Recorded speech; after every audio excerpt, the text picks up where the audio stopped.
감사합니다. 우리 같이 보실 말씀은 누가복음 3장 7절에서 18절, 누가복음 3장 7절에서 18절, 18절 읽고 설교하겠습니다.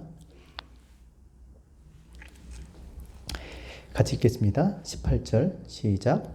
또 그 밖에 여러 가지로 권하여 백성에게 좋은 소식을 전하였으나. 한번 더 읽겠습니다.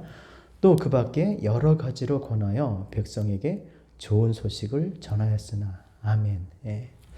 무슨 소식인지 모르지만 여러 가지, 또 그 밖에 백성에게 좋은 소식을 전했다라고 기록하고 있습니다. 사실 우리는 날마다 좋은 소식 듣기 원합니다. 뭐가 좋은 소식이겠습니까? 뭐 지금 같으면 코로나로 인한 완화 조치, 그렇죠? 얼마나 답답하고 힘든 시간들을 보내고 있습니까? 뭐 6월이다 7월이다 그런데 정말 분명하게 그런 완화 조치가 그렇게 내려지는 그런 소식들 기다리고 있습니다. 또 뿐만 아니라 코로나 백신 또 치료제 개발된다는 거, 그런 소식 들었으면 좋겠어요. 그런 것들이 정말, 그런 좋은 소식들, 정말 그렇게 그런 일들이 일어나면 많은 삶의 방향들이 바뀌게 됩니다. 지금 같은 어떤 삶에서 정말 우리는 더 나은 삶을 우리가 생각할 수 있게 되는 것이죠. 뭐 코로나가 아니어도 가스값만 조금 떨어져도 정말 전혀 다른 그런 일들이 일어납니다. 여러 가지 그 비즈니스 하는 그런 사람들도 마찬가지지만 또 일반적으로 그런 삶의 변화가 생기게 됩니다. 그래서 좋은 소식을 듣는다는 것은 삶의 변화로 이어지는 거예요. 그동안 내가 무엇을 해야 될지 또 어떻게 살아야 될지 알지 못했다면 그런 소식으로 인해서 우리가 정말 그렇게 살아갈 수가 있는 것이죠. 혹시 여러분 좋은 소식 기다리고 있습니까? 뭐 학생들 같은 경우에는 대학 합격하는 뭐 그런 소식들일 수 있겠고, 또 비즈니스 준비하는 사람들, 뭐 은행, 또 아니면 무역하시는 분들, 또 아니면 이런 여러 가지 또 행정명령 때문에 뭐 지금 기다리고 계시는 분들, 뭐가 좋은 소식입니까? 그러나 인생에 있어서, 우리에게 있어서 정말 가장 좋은 소식 우리는 이미 들었어요. 그리고 그 좋은 소식을 경험했습니다. 그것은 무엇입니까?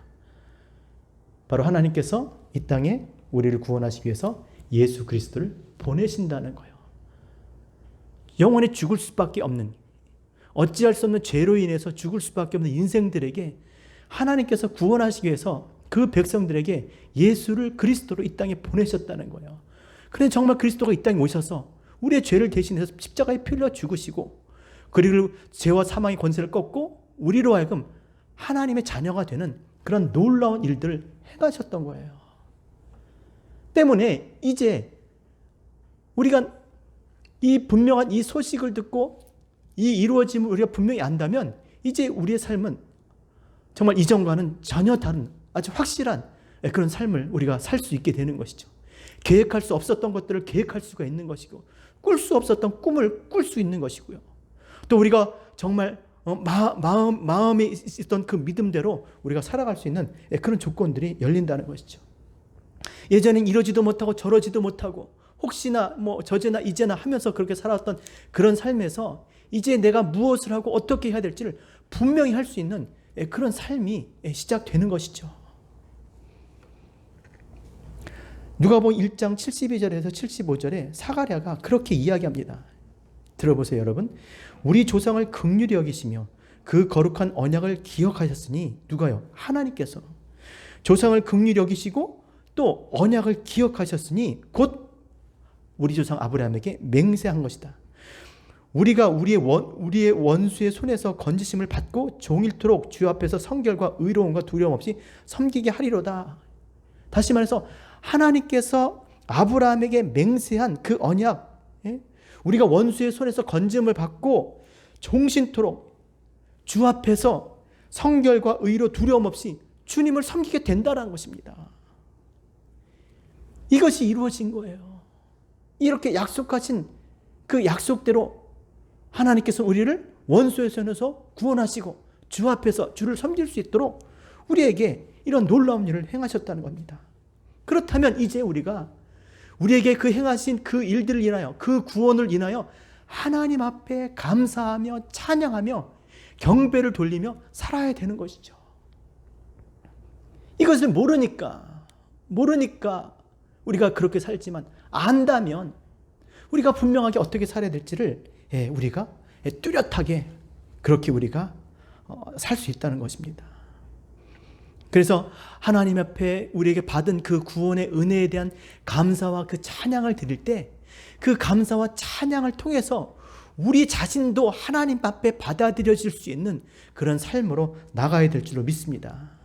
그래서 오늘 본문은 바로 세례 요한이 우리에게 전한 복음인데, 이 복음을 통해서 하나님의 백성들이, 주의 오심을 기다리는 하나님의 백성들에 대한 이야기지만, 다시 오실 주님을 기다리는 하나님의 이 땅의 백성들이 어떻게 준비하며, 무엇을 준비하며 살아야 될지를 우리에게 분명히 가르쳐주고 있는 것이에요.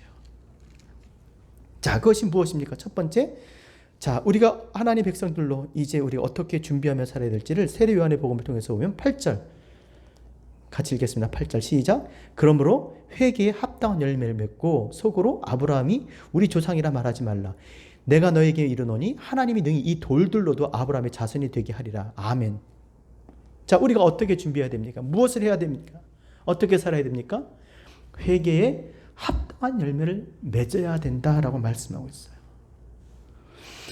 하나님이 받으시는 그 경배, 하나님이 받으시는 감사, 찬양, 다시 말해서 하나님이 받으시는 예배가 되기 위해서는 그 예배자가 돼야 되는데, 그 예배자, 그렇잖아요, 여러분. 그 사람이 무엇을 말하느냐가 아니라 그 사람 자체가 중요한 것이잖아요. 아벨의 예물이 아니라 아벨을 통해서 아벨의 예물인 것이죠. 예물만 달랑이 아니라, 감사와 찬양이 입술의 고백이 아니라 그것을 말하는 그 자체가 하나님 앞에, 그 존재가 하나님 앞에 받아들여지기 위해서는 첫 번째 여기 보니까 회개에 합당한 열매를 맺으라는 거예요.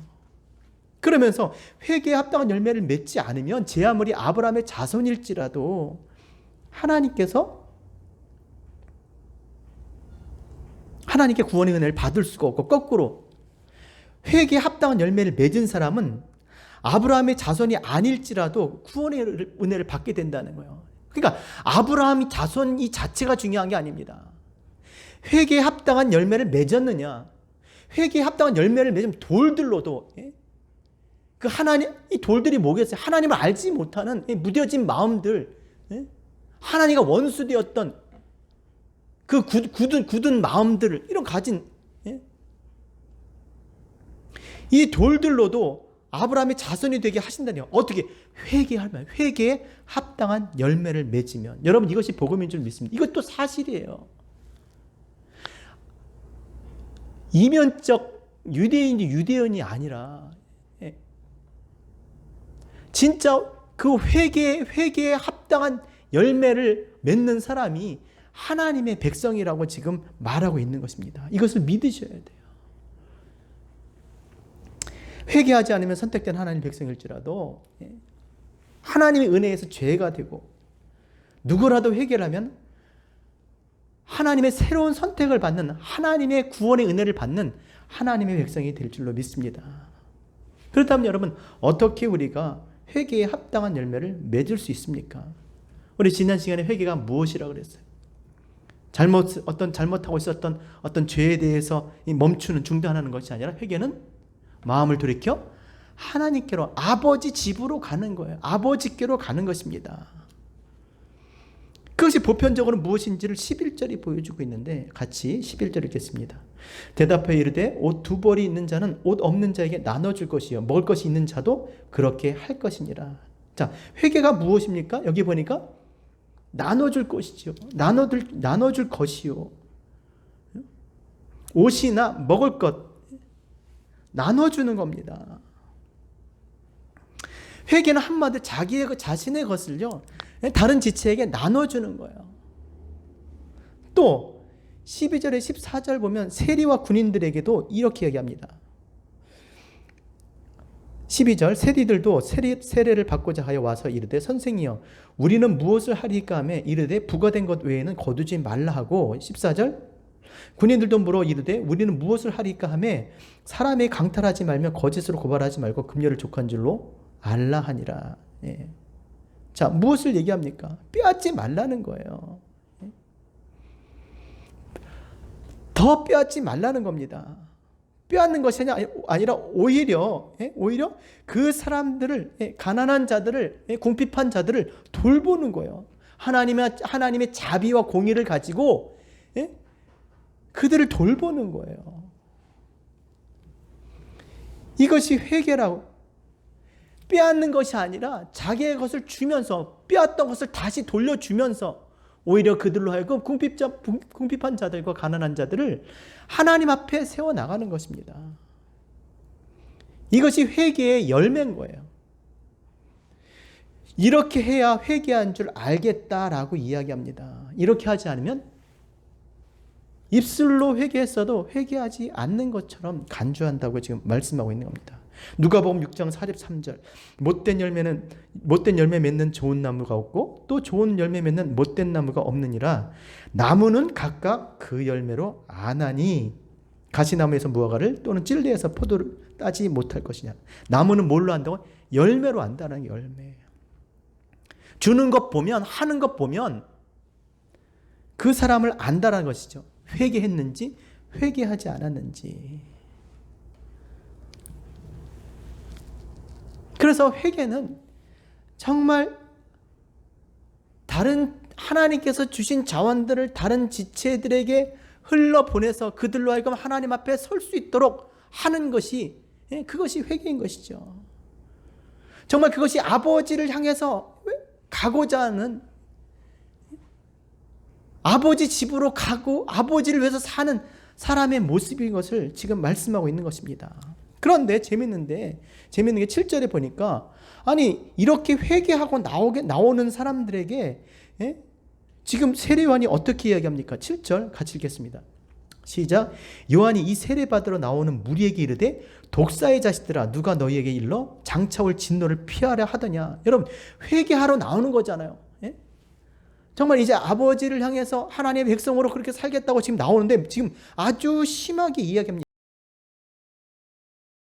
독사의 자식들아 누가 너희를 일러 장차올 진노를 피하려 하더냐. 회개 받으러 오는 건 잘하는 거잖아요. 왜 이렇게 이야기를 했을까?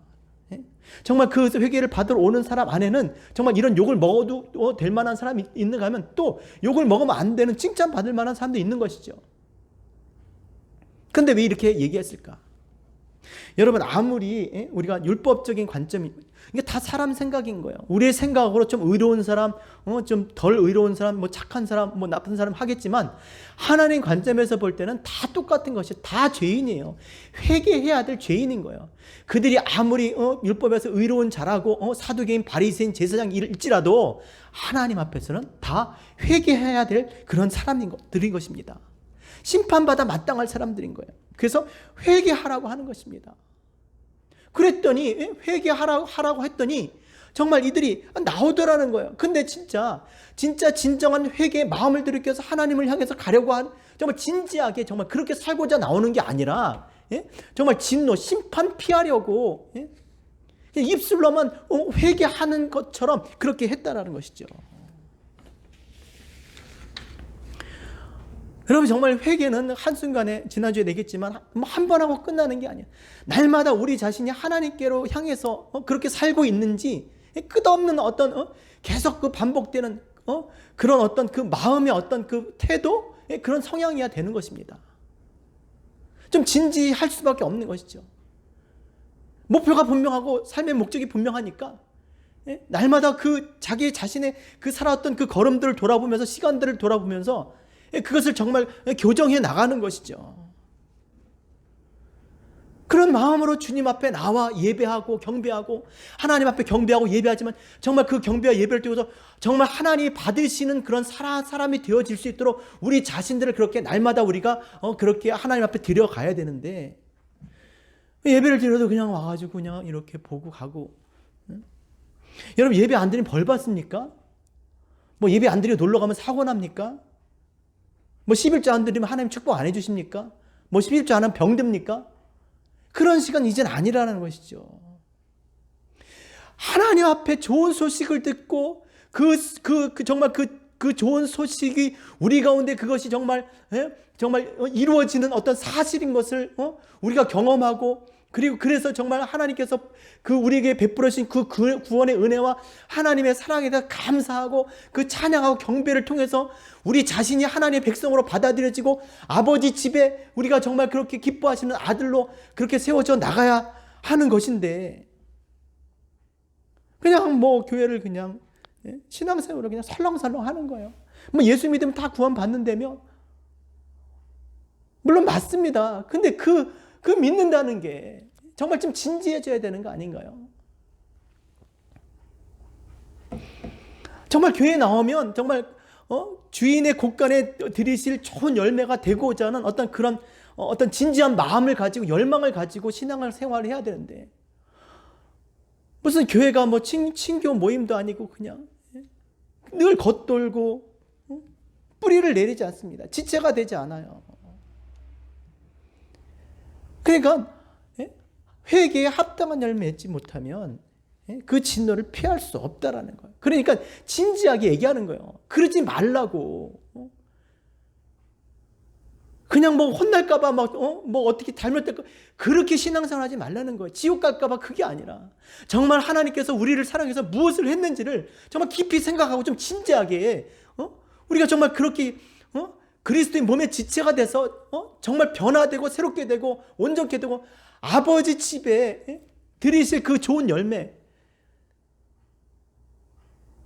그렇게 돼야 된다 하는 것을 지금 이렇게 어떻게 보면 굉장히 심한 이야기지만 너무나 정말 간절하게 얘기하고 있는 것이죠. 자, 그렇다면 요한이 왜 회개하라고 외친 이유가 무엇이겠습니까? 뭐 요한이 뭐 회개하라, 뭐 천국이 갖고 왔느니라, 뭐 근거가 있어야 될 거 아니에요. 그게 자기 생각이겠습니까? 회개하면 어떻게 되는데? 회개하면 어떻게 되겠냐? 이미 주님께서 에스겔 선지자를 통해서 이 말씀하신 게 있기 때문에 그래요. 들어보세요. 에스겔 33장 10절에서 11절. 그런즉 인자야, 너는 이스라엘 족속에게 이르기를 너희가 말하여 이르되 우리의 허물과 죄가 이미 우리에게 있어 우리로 그 가운데 쇠퇴하게 하니 어찌 능히 살리오. 야, 이제 죽었다는 거예요. 너는 그들에게 말하라. 주 여호와의 말씀이니라. 나의 삶을 들고 맹세하노니 나는 악인이 죽는 것을 기뻐하지 않아. 악인이 그의 길에서 돌이켜 떠나는 것을 기뻐하노라. 이스라엘 족속아 돌이키라. 너희 악한 길에서 떠나라. 어찌 죽고자 하느냐. 이미 에스겔 통해서 주님께서 이렇게 당신의 그 마음을 표현해 주셨어요. 정말 그 악인들을 심판하고 죽이실 것 같은 그 하나님께서, 야, 나는 죽이는 게 내가 맞아, 너희가 마땅히 죽지만 난 죽이는 걸 원치 않아. 악인이 죽는 걸 기뻐하지 않아. 난 살리고 싶어. 그들이 사는 게 기뻐. 그러니 너희는 돌이켜라. 지금 이 말을 하는 거예요. 또 에스겔 33장 14절에 16절. 가령 내가 악인에게 말하기를 너는 죽으리라 하였다 하자. 그가 돌이켜 자기의 죄에서 떠나서 정의와 공의로 행하여 저당물을 도로 주며 강탈한 물건 돌려보내고 생명의 율례를 지켜 행하여 죄악을 범하지 아니하면 그가 반드시 살고 죽지 아니할지라. 그가 본래 범한 모든 죄가 기억되지 아니하리라. 그가 반드시 살리라. 너희가 정말 그 죽을 죄에서 돌이키면 살게 될 거야. 지금 이렇게 말씀하신 거예요. 어떻게 하면? 회개하면, 능히 살 수 없는 악인일지라도 회개하면 반드시 살리실 거라고. 그것이 하나님께서 악인이 사는 게 기뻐하시는 일이기 때문에 지금 요한이 그것을 알고 회개하라고 지금 이 백성들 가운데 외치고 있는 것입니다. 다시 말해, 선택받아 하나님의 백성일지라도 회개하지 않으면 죽을 것이고, 아무리 정말 죽을 죄인도 회개하면 다시 살게 될 줄을 믿습니다. 그러니까 우리가, 여러분 따라하세요, 죄 때문에 죽는 것이 아닙니다. 죄 때문에 죽는 것이 아니라 뭐요? 회개하지 않아서 죽는 거예요. 죄로 인해서 죽지 않습니다. 우리가 이 복음을 들었잖아요. 그리고 정말 그리스도께서 이 땅에 오셔서 정말 그와 같은 놀라운 그 구원의 역사를 행하셨어요. 그래서 많은 사람들이 이 세례요한이 외치는 이 복음을 듣고 나온 거예요. 그렇게 나왔을 때 지금 회개에 합당한 열매를 맺어야 된다고 지금 말하고 있는 것입니다. 회개에 합당한 열매는 주는 거예요. 돌보는 겁니다. 세우는 거예요.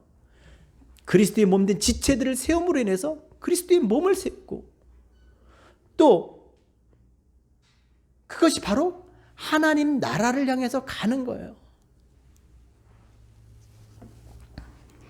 또 좋은 소식을 듣는 우리가 어떻게 준비해야 하냐면, 두 번째로 보니까 자기 자신을 아는 거예요. 본문 읽지 않겠습니다. 여러분 생각을 해보세요. 사람들이요, 세리완이 이렇게 7절에 독사의 자식들아, 누가 너에게 일러 장차올 진노를 피하려. 니네가 아브라함 자손이야? 야, 돌들이 아브라함 자손이 될 것 같아. 뭐 이렇게 얘기를 하면, 그런 설교 듣고 순종할 사람이 어디 있어요? 그런데도 다 가서 세례를 받더라니까요. 여러분, 요즘은 좀 이렇게 강한 설교하고 뭐 이렇게 혼내는 설교하면요, 싫어합니다. 못해도 잘한다 그래야 된다는 거예요. 아니, 물론 그렇지만, 그것도 맞는 말이긴 하지만, 근데 어떻게 못하는 걸 잘한다고 그렇게 얘기할 수가 있어요? 그러니까 진짜 잘하는 줄 그래서 진짜 잘하면 좋겠는데, 진짜 그게 잘하는 줄 알고 그냥 그러고 말잖아요. 어떻게 그런 설교를 했는데도 그들이 요한의 말에 순종을 했을까? 요한은 남달랐습니다. 어떤 용모 자체가 이미 특이했고요. 그리고 지금 이 설교하는 거 보세요. 얼마나 카리스마가 넘칩니까? 그럴 수 있어요. 또 제사장의 혈통을 가지고 있어요. 그래서 누가 봐도 어쩌면 그리스도처럼 보였을 거예요. 그러나 어떤 사람이 묻죠. 그리스도냐고. 그때 요한이 뭐라면, 나는 그리스도가 아니다. 나는 그분의 신발을 매는 종만 좀 못해. 난 그것도 감당치 못해. 라고 자기 자신을 얘기했어요. 그리고 그 아버지 사가랴가 분명하게 그렇게 얘기했잖아요. 그 자기 아들 요한에 대해서. 그는 그리스도가 아니라 주 앞에 나가서 주의 길을 준비하고 그 백성들에게 죄사함으로 말미암아 구원을 알게 할 지극히 높으신 분의 선지자로 부르심을 받은 자라는 거예요. 아버지가 그 요한에게 그것을 분명히 알려주셨어요. 비록 그가 메시아적인 어떤 용모와 어떤 그 카리스마 넘치는 설교를 하고 정말 제사장 혈통을 가져서 정말 그 이스라엘이 다 선망하는 그런 종교적인 지도자였을지 몰라도, 그는 분명했던 거야. 나는 아니야. 죄사함으로 말미암아 구원을 알게 할 지극히 높으신 분의 선지자로 부름을 받은 사람이야. 주님의 오심을 준비하는 그냥 선지자일 뿐이야 라고 그렇게 고백하고 있습니다. 여러분, 이게 너무나 중요한 거예요. 우리가 하다 보면요, 정말 자기 자신도 모르게 정말 그렇게 착각할 때가 많이 있습니다. 저도 마찬가지고요. 그러나 저 특별하지 않습니다. 양 중에 하나인 거예요. 백성 중에 하나입니다. 무슨 목자요? 아니에요. 제가 말씀드릴게요. 목견이 맞는 거죠. 그렇다면 굳이 얘기한다면 아니요. 그러나 진짜 저도 양인 거예요. 목사도 양입니다. 그러나 그냥 한 걸음 더 앞에서 목자를 쫓아가는 그 양이고 싶은 거지, 어차피 안 못 보는 양이고 음성 듣지 못하면 헤매는 그러한 양인 거예요. 정말 신앙생활에서 가장 중요한 건 자기 정체성을 아는 거예요. 우리가 날마다 주일날 예배 때 고백하지 않습니까? 하나님이 누구신지, 내가 누구인지 그걸 알아야, 하나님께서 하신 일이 무엇인지 알아야 그 다음에 신앙생활이 시작되는 겁니다. 여러분, 정체성이 분명해야 말도 분명하고요, 행동도 분명하고 삶도 사역도 다 분명하는 거예요. 내가 누구인지, 나에 대한 부르심이 무엇인지 모르니까 그냥 뭐 이래도 되고 저래도 되고 그냥 그러고 사는 겁니다. 세례요한은 분명했어요. 자기 자신의 삶이 무엇으로 부르심을 받았는지, 무엇 때문에 하나님께서 이 땅에 보내셨는지, 뭐 계속 뭐 성령 충만해서 뭐 성령께서 말씀하셨을까요? 아니에요. 성경을 열심히 봤을 겁니다. 그래서 그 이사야에 기록된 대로 그가 광야에 가서 외치는 자의 소리가 된 것이죠. 그래서 그는 그 부르심대로 광야에서 이 죄사함을 받기 위한 이 회개를 선포했고, 또 그리스도를 정말 이분이 그리스도시라고 그 세례를 통해서 이 세상 죄를 지고 가는 하나님의 어린 양 그를 직접 가르쳐 증거했고요. 또 그의 사역을 통해서 예수 그리스도의 공생의 사역에 불을 붙이는 아주 중요한 그런 일들을 했던 것입니다. 그러나 그렇게 했을지라도 사람들이 그 세례요한이 메시아인 줄 알고 지금 이렇게 순종한 겁니까? 아니에요. 그가 메시아를 증거했기 때문에 그래요. 이것도 또한 굉장히 중요한 것입니다. 세례 요한 때문에 그들이 순종한 것이 아니라 세례 요한의 입술을 통해서 그 죄사함을 통해서 구원을 알게 하실 지극히 높으신 그 그리스도를 증거했기 때문에 그의 말에 순종하신 줄 여러분 믿으셔야 돼요. 정말 우리가 이래야 됩니다. 목사는 앞에서 그 말씀을 가르치는 리더들은요, 예수 그리스도를 증거해야 되고, 또 성도들은 그 리더가, 목사가 증거한 그리스도를, 목사가 아닌 그리스도를, 증거한 그리스도를 따라가야 되는 거예요. 목사를 따라가는 게 아니라, 증거한 사람을 따라가는 게 아니라 증거하신 분을 따라가야 돼요. 그리고 증거할 때는 자기가 아니라, 다른 무엇이 아니라 예수 그리스도를 증거해야 되는 것이죠.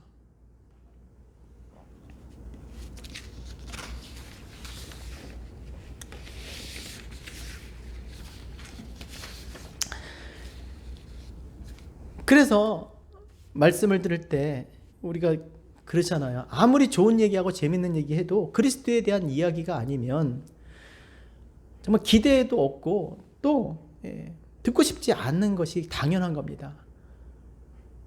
그 목사가 어떻게 살았고 뭘 했고 아니면 무슨 누가 그리스도께서 그리스도에 대한 그리스도의 그 일들을 우리가 듣고 싶은 거지. 자기의 정체성을 분명히 해요. 우리는 다 그리스도를 증거하는 사람들인 거예요. 그렇게 택하심을 받은 사람들입니다. 이 땅에 그렇게 이 구원의 그 복음을 전하도록 그렇게 부르심을 받은 사람인 줄 여러분 믿으시기 바랍니다. 마지막으로 또 좋은 소식을 들은 우리가 준비해야 될 것은 바로 예수 그리스도의 복음을 증거해야 되는 거예요. 예수 그리스도를 증거해야 됩니다. 여러분 그리스도의 무엇을 증거해요? 그리스도에 대해서 증거할 게 굉장히 많이 있죠. 그러나 정말 우리가 증거해야 될 것이 무엇이냐면 주님의 능력이에요. 주님께서 얼마나 능력이 많으십니까? 공생애 가운데 참으로 많은 능력들을 행하셨어요. 기적과 치유를 베푸셨습니다. 바다를 잠잠케 하시고 또 말씀에 의지하여 그물을 내리니까 많은 고기도 잡고 또 심지어 수많은 병자들 고치시고 저는 자들 눈먼 자들 보게 하시고 막 그러셨어요. 그런 능력도 좋지만 정말 우리가 가서 증거해야 될 것은 뭐냐면 나 병 나은 것도 중요합니다. 누가 부자 된 얘기도 중요합니다. 그러나 가장 중요한 것은 뭐냐면 예수 그리스도께서 죽은 자 가운데서 다시 사셨고 그를 믿는 자들 다시 살리신다라는 거예요. 이것을 전하신 저와 여러분 되셨으면 좋겠습니다. 그래서 죄와 사망 가운데서 죽을 수밖에 없는 인생들을 다시 살리시는 분은 예수 그리스도, 정말 살고자 하는 자는 그리스도 앞에 나와라, 이 복음을 전하는 그런 삶을 사는 것이 우리가 정말 복음을 듣고 사는 주의 백성으로 삶인 줄 믿습니다. 또 하나 어떤 걸 증거해야 됩니까? 마지막으로 주님께서 심판하는 권세를 가지신 분이다 라고 우리가 증거해야 됩니다. 17절 같이 읽겠습니다. 손에 키를 들고 자기 타작마당을 정하게 하사 알곡은 모아 곳간에 들이고 쭉정이는 꺼지지 않은 불에 태우시리라. 누가요? 주님이요. 주님이 그 권세를 가지셨다는 거예요. 아버지로부터 말미암아 심판하는 권세를, 이 마지막 심판인 거예요. 이 권세 누가 있다? 주님이 가지고 오신, 주님이 심판자라는 거예요. 알곡은 모아 곳간에 들이고 쭉정이는 태워버린다는 거예요. 그러니까 우리가 이것을 분명하게 전해야 된다는 것이에요. 그래서 다 알곡이 돼서 주의 나라에 들어갈 수 있는 그런 일들이 될 수 있도록. 계시록 20장 11절에서 12절. 또 내가 크고 흰 보좌와 그 위에 앉으신 이를 보니 하늘과 땅이 그 앞에서 피하여 간 데가 없더라. 또 내가 보니 죽은 자들이 큰 자나 작은 자나 그 보좌 앞에 서 있는데 책들이 펴 있고 또 다른 책이 폈으니 곧 생명책이라. 죽은 자들이 자기의 행위를 따라 책들에 기록된 대로 심판을 받으니. 중요한 건 뭐예요? 누구나 큰 자나 작은 자나 다 자기가 행한 대로 심판을 받는다라는 거예요. 그러니까 합당한 열매, 회개에 합당한 열매를 맺고 자기가 누구신지 분명히 알고 주인의 곳간에 들어갈 알곡들이 되도록 준비를 시키기 위해서 우리가 이 복음을 전해야 된다는 것입니다. 이미 우리에게 이 복음이 전해졌고 또 우리가 그 복음을 통해서 믿음으로 말미암아 하나님의 백성이 되었습니다. 그렇다면 이제 우리가 구원받은 이 구원의 이 받은 은혜와 사랑을 이제 전해야 되는 것이죠. 다른 사람들도 심판받지 않고 준비할 수 있도록 우리가 우리 자신을 준비했던 것처럼 다른 사람이 준비할 수 있도록 이 복음 전해야 될 줄로 믿습니다. 그리고 다시 오실 주님을 기다리면서 진정으로 주님 앞에 회개하고 베풀어 주신 그 주님의 은혜를 정말 찬양하고 경배하기 위해서 그날을 기다리며 그렇게 살아가는 저와 여러분 되셨으면 좋겠습니다. 그래서 찬양과 경배를 통해서 그 예배를 통해서 하나님이 받으시는 예배자로 그렇게 준비하는 그런 우리의 삶이 되었으면 좋겠습니다. 우리 같이 말씀 생각하시면서 우리 같이 기도하겠습니다. 사랑이 많으신 아버지 감사합니다. 오늘도 좋은 소식 듣게 하시고 또 전하며 사는 그런 삶을 살 수 있도록 인도하여 주시옵소서. 오늘도 우리에게 복음 주신 것 감사합니다. 오늘도 우리에게 자비를 베풀어 주시고 더욱더 주님 앞에 믿음으로 살 수 있도록 성령을 충만케 하여 주시옵소서. 예수님의 이름으로 기도합니다. 아멘.